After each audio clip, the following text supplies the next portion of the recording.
Dr. Lessin of UCLA states that extraterrestrial aliens are responsible for moving and fitting megalithic stones in ancient times. Our science still can't cut, move, and lift huge rocks, as well as the 12-foot tall Homo sapien ETs who came to Earth for gold 400,000 years ago from the planet Nibiru. The Nibirians cut stones as large as 10 tons with huge cutting tools run on power pulled from the Earth.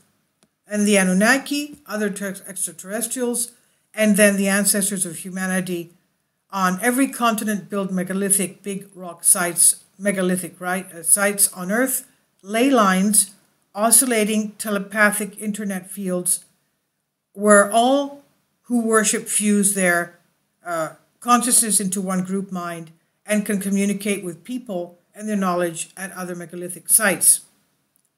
The gigantic telluric mind-harmonizing telepathic waves, undulating vertically and linked to the geomagnetic field of the Earth, create a network of crisscrossing lines all around the planet, end quote.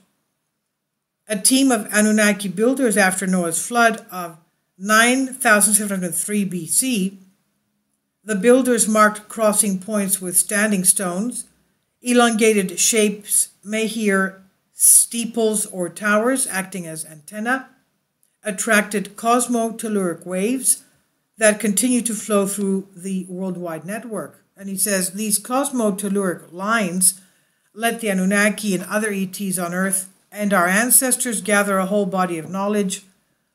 Hardy contends we can, at these sites, trigger a shift to a heightened and more spiritual state of consciousness. Though the ETs chose the sites, our ancestors in every era and on every land anchored them with stones and buildings, and once fixed, our forefathers reinforced the broadcasting power when they prayed at the sites. Our generators experienced, quote, planetary consciousness when they did rituals at the big stone sites, end quote. Sacred Network 4-8. Anunnaki moved giant rocks with inverse piezoelectricity and cemented stone into molecular concrete to make megalithic structures. Inverse piezoelectricity, the Hutchison effect, in other words. After the Anunnaki and other ET builders employed tools with drilling and cutting capacities beyond any we yet possess, unless our clandestine military has such tools, they pushed the stones into place from their craft or by a 3-foot-long sonar device shaped like an ice cream cone. They took stones from the size airplanes and the size automobiles to make landing platforms, metallurgy facilities, power-generating pyramids, observatories, palaces, statues, roads, walls, cities, and in the south of Africa, millions of miles of electronic conveyance lanes. The builders chose granite rocks with lots of quartz crystal and iron sensitive to electricity. After they extracted the rocks, the builders ran electricity into them, which the iron conveys and which, quote, makes the granite crystal briefly weightless, end quote.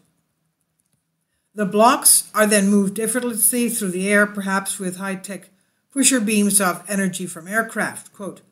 Gigantic blocks of granite could be moved with little effort, no matter how much they weigh when not having PA, powerful electric charge put on them, end quote. For Ollantaytambo in Peru, the pusher beams made giant rectangular-shaped cut granite blocks jump from the quarry to slides above rivers between the quarry and the destination.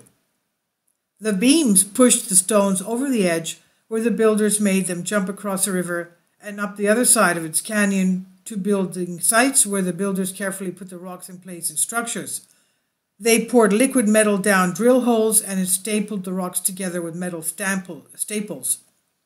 And this is what Childress says, 2013, in Temple 79. Some of the stones of 100 and more tons at Earth's sites, dating back tens of thousands of years, feature stones quarried miles away from the sites, and the quarries exhibit hollows where the stones were cut from the earth and finished but abandoned stones as well. From Lake Titicaca and Tiwanaku in Bolivia and Peru's south, Anunnaki spread megalithic culture landing platforms, metallurgic plants, pyramid power plants, astronomical observatories, palaces, canals, homes, statues, city walls, roads, bridges, and quarries. Everywhere they settled, they left deep, extensive tunnels that moderns have not yet explored. Anunnaki culture spread north into ancient pre-Inca Cusco, Ollantaytambo, Machu Picchu, and Chavin. The Anunnaki mined copper and gathered gold and alluvial cassiterite, oxidized water-washed tin from eastern coast of Lake Titicaca and Lake Pupo area southeast of La Paz, down the Dasenguandero River from Tiwanaku. Ollantaytambo rests 637 kilometers from Pumapunco, 45 miles north of Cusco. Ollantaytambo lies northwest along Urubamba on an exact 45-degree angle line between Titicaca Island off Tiwanaku and the equator. Quote, a 45-degree line originated at Tiwanaku combined with squares and circles embraced all the key ancient sites between Tiwanaku, Cusco, and Ollantaytambo, end quote. Earth's tilt obliquity when the Anunnaki laid out this grid was 24 degrees and 8 minutes. In 3172 BC, the age of Taurus, and Lil's age between 4000 BC and 2000 BC, this is from Lost Remains, Ollantaytambo, a landing platform, probably for the gold refinery at Sacsayhuaman, 60 miles to the southeast, rests atop a steel mountain spur and overlooks an opening between the mountains that rise where the Urubamba, Vilcanota, and Pacancha rivers meet. On the summit, megalithic structures begin with a retaining wall built of fashioned polygonal stones. Through a gateway cut of a single stone block, one reaches a platform supported by a second retaining wall of polygonal stones of a larger size. On one side, an extension of this wall becomes an enclosure with 12 trapezoid openings, 2 as doorways and 10 false windows. And on the other side of the wall stands a massive gate to the main structures. The Anunnaki channeled a stream through Ollantaytambo's structures. Childress suggests Ollantaytambo features a control building for an airport below the plaza along the river. And this is what he says. A row of 6 colossal monoliths stands at the topmost terrace.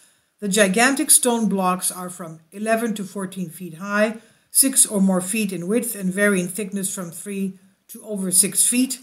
These 50-ton or so blocks stand together, joined together without mortar, with long dressing stones inserted between the colossal blocks to create an even thickness. The megaliths stand as a single wall, oriented southeast. One of the monoliths shoots a relief of the stairway symbol of Tiwanaku that shows the connection between earth and sky, end quote. Something interrupted Ollantaytambo's construction.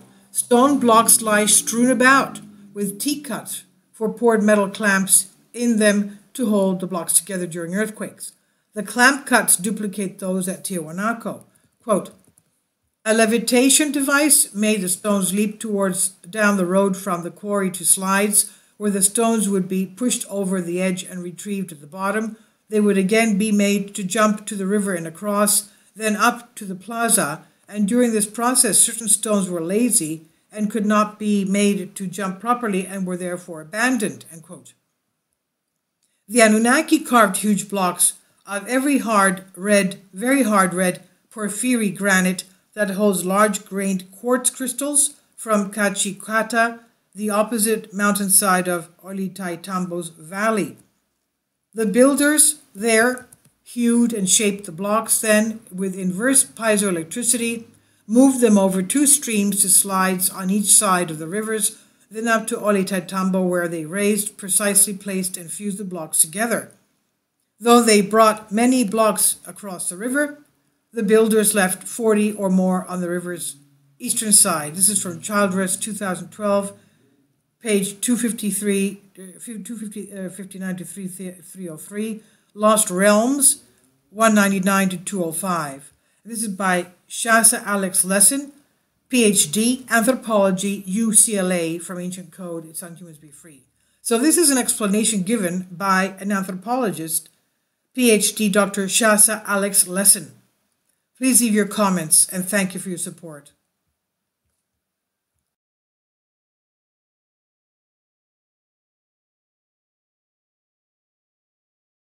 Kindly support my Patreon account. The daily posts are 5 videos daily, and they are totally different from what I have on my YouTube channel. Thank you so much for your support and that you find all my content so interesting. You'll find the Patreon account details in the description box below.